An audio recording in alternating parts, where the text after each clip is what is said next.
मला आज फक्त एकच गोष्ट मांडायची आहे. बाई ही कुठल्याच बाजूने सुरक्षित नाही. ना मुली आहे, ना शाळेत, ना कॉलेजमध्ये, ना मंदिरात, ना घरात, ना रस्त्यावर, ना शेतात. कुठंही बायका सुरक्षित नाही आहे.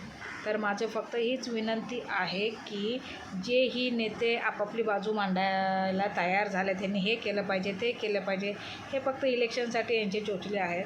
ज्या मुलीवर बलात्कार झाला त्या मुलीची तर कोण काळजी देखरेख करेना झाले. उगाचच म्हणतात ना, हातीचे दात दाखवायचे वेगळे आणि खायचे वेगळे, यांची अशी गत झाली आहे. ज्याचं जळतं त्यालाच कळतं. तर माझं एवढंच म्हणणं आहे की जस्टिस स्कॅन्डल्स हे सगळं करून काही भेटणार नाही. कुणीही त्या बलात्कारीला अजूनपर्यंत मारू शकलं नाही. ह्याचा अर्थ काय, करोडो पब्लिक जर रोडवरती उतरूनसुद्धा तो माणूस जर सेफ आहे, त्याच्यावरती कुणीही काहीही करू शकत नाही.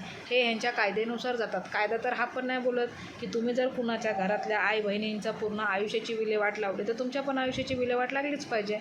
आणि त्याला कायद्याची कशाला वेळ बघायची आहे. तो जेव्हा बलात्कार करताना कायदा कानूनचा विचार करत नाही, तर मग समाज का कायदे कानूनचा विचार करतात. कायदा हा आपल्या जागी आणि ज्याच्या घरातलं जातं